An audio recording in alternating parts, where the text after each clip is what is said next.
Hello नमस्कार। स्वागत है आपका केसी क्लासेस के ऑनलाइन प्लेटफॉर्म पर। तो जैसे कि आप लोगों ने कमेंट बॉक्स पे कमेंट करके बोला था कि सर जो उत्तराखंड फॉरेस्ट वन रिपोर्ट 2021 से उसको एक बार आप लोग अच्छे से उसको करवा दो, तो उसी के तहत हम लोग आज वन रिपोर्ट 2021 को लेके आए हैं। तो आप लोग इसको ढंग से देखेंगे। तो इसके अंतर्गत देखेंगे हम लोग सबसे पहले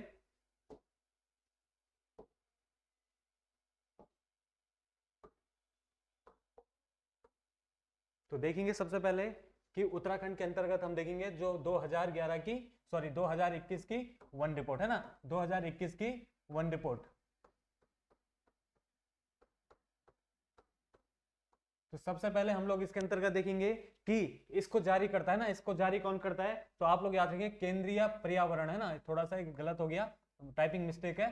केंद्रीय पर्यावरण वन और जलवायु मंत्रालय क्या करता है, इसको जारी करता है। और याद रखेंगे कि इसको प्रकाशित कौन करता है, तो फॉरेस्ट सर्वे ऑफ इंडिया इसको क्या करता है, प्रकाशित करता है। इस चीज को भी आप लोग याद रखेंगे, ठीक है ना। अगर हम देखेंगे इसको जारी कब किया गया था, तो 13 जनवरी 2022 को इसको जारी किया गया था। और हम लोग देखेंगे कि अगर हम स्टार्टिंग देखेंगे तो आप लोग याद रखेंगे 1987 है ना, 1987 से क्या है, ये वन रिपोर्ट क्या होती है, जारी होती है, जारी हो रही है। और ये हर 2 साल बाद है ना, मैंने क्या बोला, 2 साल, हर 2 साल बाद क्या होती है, ये जारी होती है। इस चीज को भी आप लोग याद रखेंगे। अगर हम बात करेंगे कि अभी इसका कौन सा संस्करण है, तो आप लोग याद रखना 17, अभी 17वीं नंबर की क्या ये रिपोर्ट है। इस चीज को भी आप लोग याद रखेंगे, ठीक है ना। चलो आगे देख लेते हैं हम लोग। तो सबसे पहले हम इसके अंतर्गत देखेंगे कि भौगोलिक क्षेत्रफल अगर उत्तराखंड का, तो आप लोगों को पता है 53,483 वर्ग किलोमीटर है, ठीक है ना। इसके अंतर्गत अगर हम लोग देखेंगे, सबसे पहले एक दो पॉइंट जो आपकी परीक्षाओं के लिए पूछे जा सकते हैं कि औसत जनसंख्या घनत्व कितना हमारे राज्य का,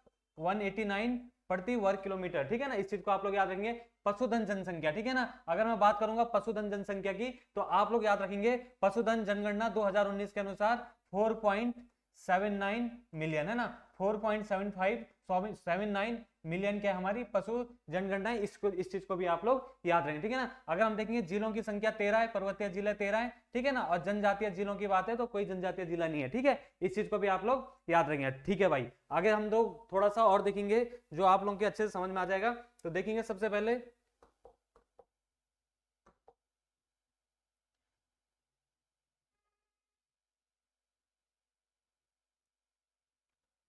हाँ, तो देखेंगे आप लोग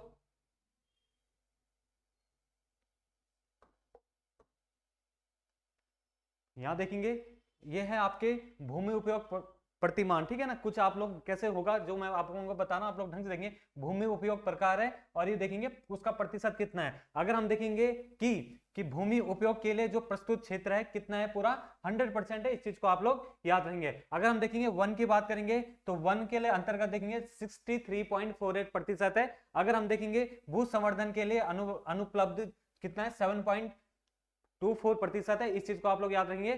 कई बार पूछा जाता है चरागाह है ना, चरागाह और चराई भूमिया, तो आप लोग याद रखना कितना है, 3.46। इस चीज को भी आप लोग याद रखेंगे। और मैं आप लोगों को बार बार बोलता हूं कि सबसे ज्यादा चरागाह जो भूमि है कहां पे है, हमारा पिथौरागढ़ में। इस चीज को भी मैं आप लोगों को बार बार बोलता हूं। उसके बाद देखेंगे हाँ, जो है उपज एवं उपवनों के अधीन जो भूमि है कितनी है, 6.56% है। इस चीज को भी आप लोग याद रखेंगे। अगर हम देखेंगे बंजर भूमि, तो 5.40 क्या है हमारी बंजर भूमि। इस चीज को भी आप लोग याद रखेंगे। अगर देखेंगे हम प्रति भूमि है ना, प्रति भूमि के अतिरिक्त जो प्रतियां भूमियां कितनी हमारी 1.43% है। और इसके अंतर्गत हम देखेंगे अगर कि वर्तमान में जो प्रति भूमियां इंपॉर्टेंट है, ठीक है ना, वर्तमान में जो प्रति भूमियां हैं, तो आप लोग याद रखेंगे कितना कितना प्रतिशत है, 1.22% है। इस चीज को भी आप लोग याद रखेंगे। और नेक्स्ट आप लोग याद रखेंगे शुद्ध रोपण क्षेत्र देखेंगे तो कितना प्रतिशत है, 11.21% हमारा क्या है, शुद्ध रोपण क्षेत्र है। इस चीज को भी आप लोग याद रखेंगे, ठीक है ना। तो इससे संबंधित आप लोग ज्यादा याद मत करना, जो मैं आप लोगों को बता रहा हूं आप लोग याद करेंगे। शुद्ध रोपण क्षेत्र आप लोग याद करेंगे, प्रति भूमि आप लोग याद करेंगे, और उसके बाद ये चरागाह वाला है, इस चीज को आप लोग याद करेंगे। यही काफी आपके एग्जाम के लिए हो जाएगा, ठीक है ना। चलो भाई आगे चलेंगे।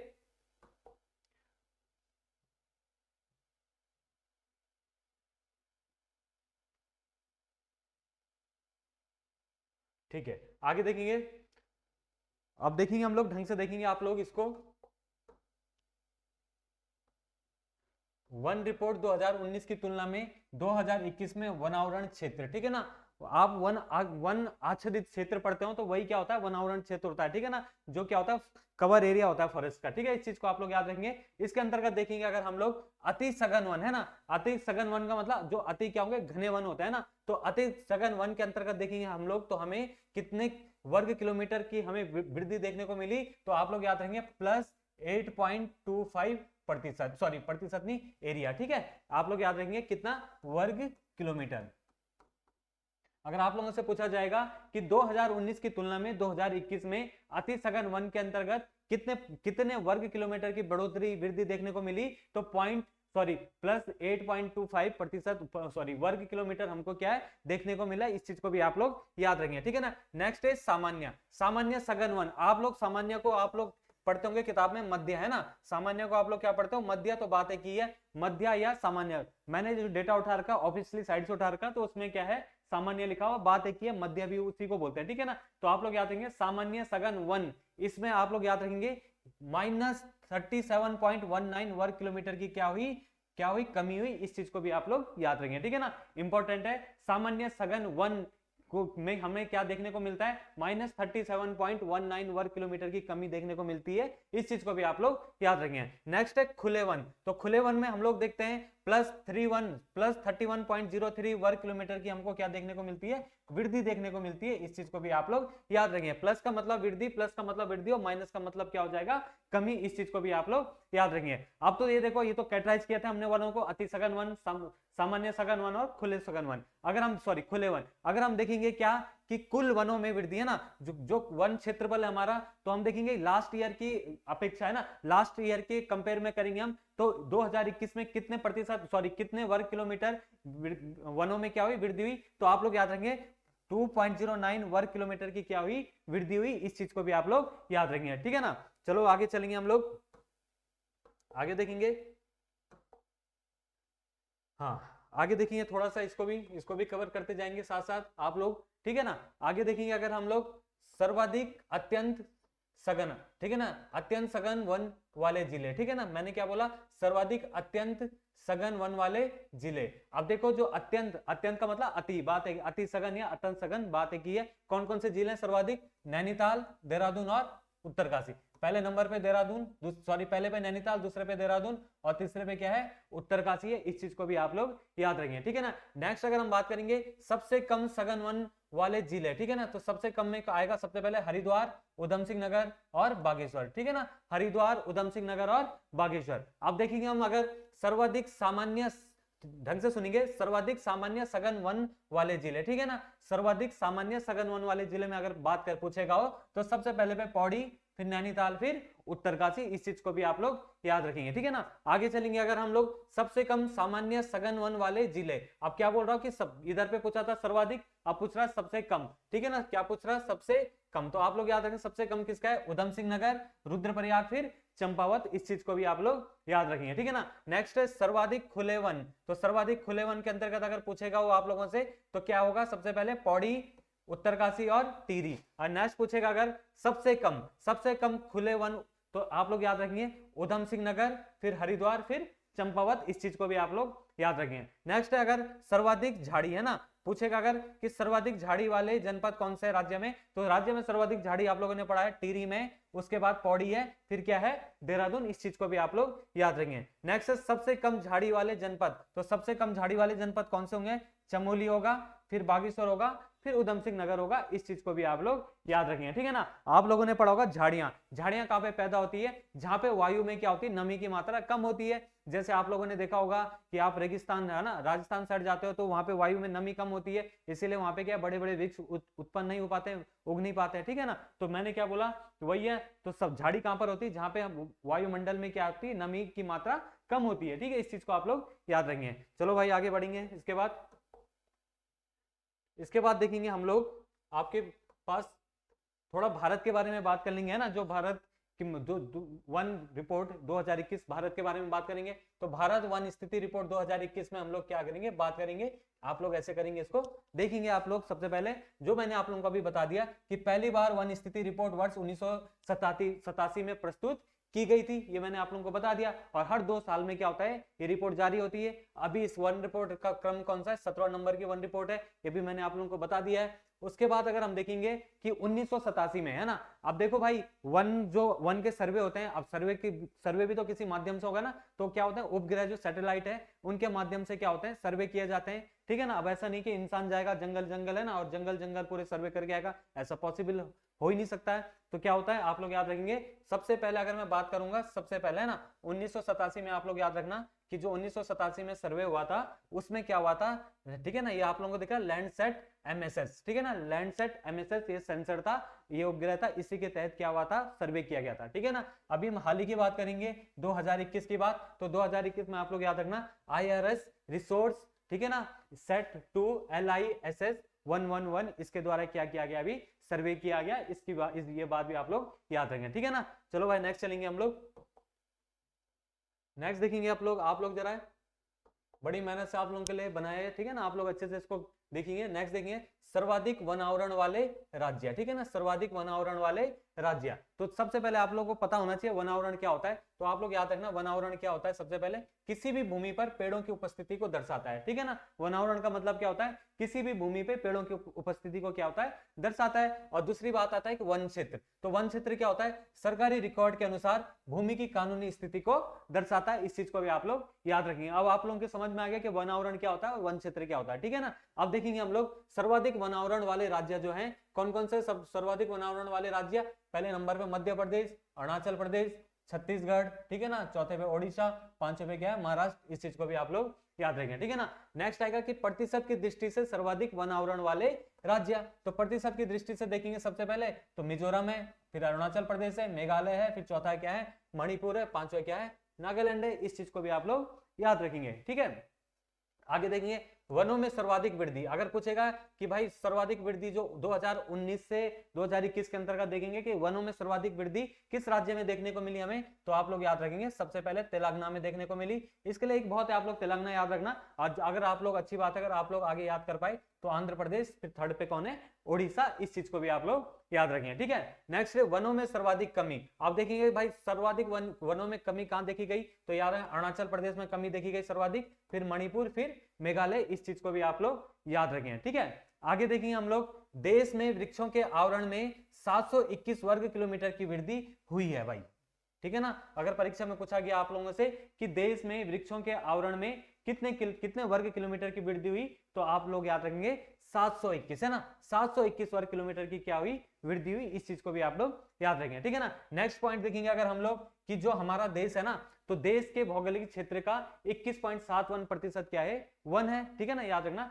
देश के भौगोलिक क्षेत्र का 21.71% क्या है, वन है, इस चीज को भी आप लोग याद रखेंगे, ठीक है ना। आगे आप लोगों ने पढ़ा होगा मैंग्रोव वन, ठीक है ना, आप लोगों ने पढ़ा होगा मैंग्रोव वन, और मैंग्रोव वन आप लोगों को पता है सबसे ज्यादा कहां है, सुंदरवन डेल्टा, है ना, सबसे ज्यादा कहां पर भारत में देखा जाता है, सुंदरवन डेल्टा में मैंग्रोव वन देखे जाते हैं। और मैंग्रोव वन होने बहुत जरूरी है कि जो आपके ज्वार भाटाएं आती है, तो ये वन क्या होती है, इनकी जो जड़ें होती है बहुत दूर दूर तक फैली होती है, जो पानी का क्या होता है इधर से प्रेशर आता है, तो ये क्या होती है, जो इनकी जड़ें होती है, और जो इनके क्या होता है लंबा ज्यादा ऊंचा वृक्ष नहीं होता है, झाड़ियों के टाइप में वृक्ष होता है, तो जो भी ज्वार भाटाएं पानी की जो बाहर आती है ना, जो लहरें आती है, ये अपने वृक्षों ये अपने पे उसको समा देती है, और जिससे क्या होता है तट वाला इलाका सुरक्षित हो जाता है, ठीक है। तो आप लोग याद रखेंगे जो मैंग्रोव है ना, मैंग्रोव वन है, तो उसमें उसके अंतर्गत देखेंगे मैंग्रोव वन में 17 वर्ग किलोमीटर की क्या देखने को मिली, हमें वृद्धि भी देखने को मिली। आप लोगों से इंपॉर्टेंट है, पूछा जा सकता है कि मैंग्रोव वन में कितने वर्ग किलोमीटर की वृद्धि देखी गई, तो 17 वर्ग किलोमीटर की वृद्धि देखी गई, इस चीज को भी आप लोग याद रखेंगे, ठीक है। नेक्स्ट है जंगल में आग लगने की आशंका 35.6% वन क्षेत्र जंगल की आग से ग्रस्त है। अब देखेंगे भाई हम लोग ढंग से देखना कि जो जंगल में आग लगने की जो आशंका है उसमें उसके अंतर्गत देखेंगे 35.6% वन क्षेत्र जंगल की आग से क्या है, ग्रस्त है भारत में, इस चीज को भी आप लोग याद रखेंगे, ठीक है ना। नेक्स्ट है वर्ष 2030 तक भारत में 45 से 64% जलवायु परिवर्तन और बढ़ते तापमान से प्रभावित होंगे। इसके अंतर्गत देखेंगे अगर हम लद्दाख के सबसे अधिक प्रभावित होने की संभावना है। ये भी आप लोगों के लिए इंपॉर्टेंट है परीक्षा की दृष्टि से, ठीक है ना। नेक्स्ट है कुल कार्बन स्टॉक। अगर हम बात करेंगे कुल कार्बन स्टॉक की बात देखेंगे इसके अंतर्गत, तो 7204 मिलियन टन हमको देखने को मिलता है 2021 वन रिपोर्ट के अनुसार। इस चीज को भी आप लोग याद रखेंगे, ठीक है ना। चलो आगे चलेंगे हम लोग, आगे देखेंगे थोड़ा सा आप लोग।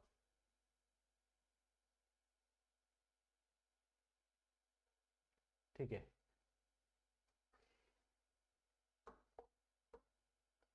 ढंग से देखेंगे जरा। भारत में वन बनाम विश्व में वन संसाधन देखेंगे, ठीक है ना। थोड़ा विश्व की बात भी कर लेंगे हम लोग, ठीक है ना। तो आप लोग याद रखना FAO द्वारा 5 वर्षों में एक बार किया जाने वाला वैश्विक वन संसाधन आकलन विश्व में कितने वर्षों में भाई, आप लोग याद रखना 5 वर्षों में, ठीक है ना।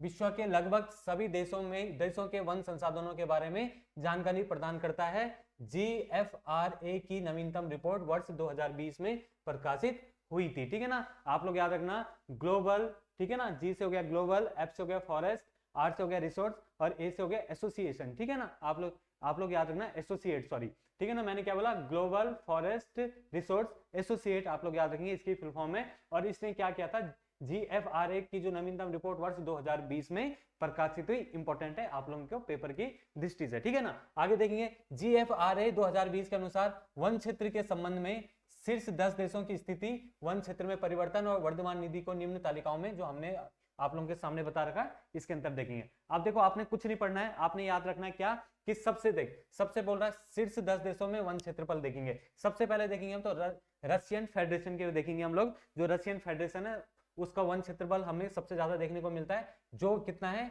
8,15,312, ठीक है ना। और ये हेक्टर में, इस चीज को आप लोग याद रखेंगे। दूसरी बात आप लोग याद रखेंगे यहां से, क्या सुन लेना, ये भी इंपॉर्टेंट नहीं है, मैं अभी बता रहा हूं। इसको अगर आप लोग याद नहीं करोगे चलेगा, ठीक है ना। आप लोगों को इसको याद करने की आवश्यकता भी नहीं है, ठीक है। आप लोग क्या याद करेंगे कि सबसे ज्यादा मैंने क्या बोला, रशियन फेडरेशन का है। और जो क्या है, विश्व के वन क्षेत्रफल का कितना है, 20% है, ठीक है ना। रशियन फेडरेशन का जो मैंने कहा, जो यहाँ पे वन है, विश्व के वन क्षेत्रफल का कितना है, 20% है। इस चीज को भी आप लोग याद रखेंगे, ठीक है ना। आप लोगों ने उसके बाद सीधा पढ़ना है भारत का नंबर। तो भारत का नंबर यहाँ पे कौन सा है, 10वां नंबर भारत का। इस चीज को आप लोग याद रखेंगे। जो विश्व के वन क्षेत्रफल का कितना प्रतिशत है, 2% है, सॉरी, जो विश्व के वन क्षेत्रफल का कितना प्रतिशत है, 2% है। इस चीज को भी आप लोग याद रखेंगे, ठीक है ना। बहुत बढ़िया भाई। आगे देखेंगे हम लोग नेक्स्ट, ठीक है ना। आगे देखेंगे हम लोग,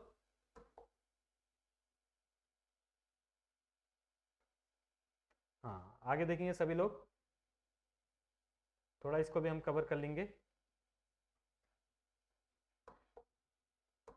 इसके अंतर्गत देखेंगे सबसे पहले सबसे अधिक वार्षिक वन वृद्धि करने वाले 10 शीर्ष देश, ठीक है। तो इसके अंतर्गत वार्षिक वृद्धि की बात करेंगे तो सबसे पहले क्या है, चीन है। और चीन का देखेंगे अगर हम लोग 2010 वन क्षेत्रफल का कितना प्रतिशत है, ये 0.93% है। इस चीज को भी आप लोग याद रखेंगे। और आपने एक चीज याद रखना कि भारत की बात करेंगे तो कौन सी रैंकिंग है, भारत की 3rd रैंकिंग है। और प्रतिशत की बात करेंगे तो कितना है, 0.38% है। इस चीज को भी आप लोग याद रखेंगे। तो वन रिपोर्ट से संबंधित जितने भी तथ्य थे, मैंने इस अपनी जो PDF है और जितना भी मैंने मेरे पास आंकड़े थे, जो मैंने ऑब्वियसली उसकी वेबसाइट पे किया था, ऑब्वियसली वेबसाइट से बहुत सारा आज मैं आप लोगों को बताऊं कि इस पे बहुत ज्यादा मैंने रिसर्च किया, ठीक है ना। और रिसर्च करके आप लोगों के परीक्षा की दृष्टि से कुछ इंपॉर्टेंट महत्वपूर्ण बिंदु वहां पे सिलेक्ट किया और उसको मैंने आप लोगों के बीच लाया, ठीक है ना। कई दिनों से आप लोगों की क्या थी, बड़ी डिमांड थी मैसेज के थ्रू या आप लोग कमेंट के थ्रू बार बार बोल रहे थे कि वन रिपोर्ट 2021 को एक बार कवर कराने का। तो मैंने